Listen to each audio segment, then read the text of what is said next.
Good morning, students. So today's topic is the shielding and deshielding of protons.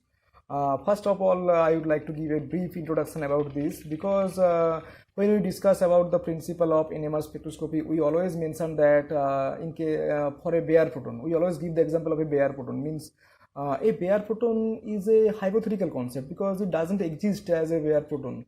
So always whenever we talk about protons or proton NMR spectrum, we always keep in mind that the proton should be present inside a molecule or a molecular species or a fragment of molecules like things. So whenever it present inside a molecules or any kind of molecular species or atomic layer species, it fills an environment which is totally different from a bare proton. Okay. So the concept of chemical shift introduced earlier is closely linked with the shielding or deshielding of protons in a molecules. A bare proton, when exposed to a radio frequency photon, flips its spin from low energy level to high energy level, and that is the spin changes its orientation from the alpha spin, that is the aligned spin, to the opposite spin, that is beta spin. However, all photons do not change or flip their spin at the same applied magnetic field because all photons are not present in the same chemically or magnetically equal environment. Okay.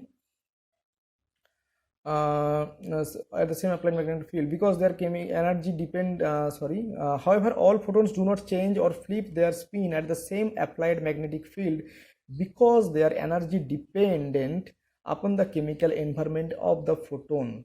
Because of this energy dependence, because the environment is very much depends upon the environment. Okay, so that's why they will means flip with different form energy, with different energy levels. Okay, the magnetic field sensed by a proton in a molecule is not the same as the applied magnetic field, since the electrons in the bond close to the proton and the neighboring electrons in the other bonds induces their own magnetic field. That means whenever a proton is present inside a molecule, then the electron of the bonds and also the electrons of the neighboring atoms or groups influence its environment, and that's why the energy which is supplied or which is applied as an external magnetic field, the magnetic field that is experienced by the proton is totally different from the applied magnetic field. This induced field may oppose or reinforce the applied magnetic field. The field experienced by the proton is thus the resultant of the applied and the induced field, as shown on the diagrammatic figure. Because suppose the A figure gives the energy level or the spin state energy level of a bare proton. Okay, and when you just observe that this is the induced field created by the bonding electrons and the electrons from the neighboring groups, which just means reinforce or which just help the applied magnetic field, then the applied resultant field should be higher. Okay, and if the induced fields just oppose the applied field, then definitely you have to apply a high magnetic field or high radio frequency to resonate the proton.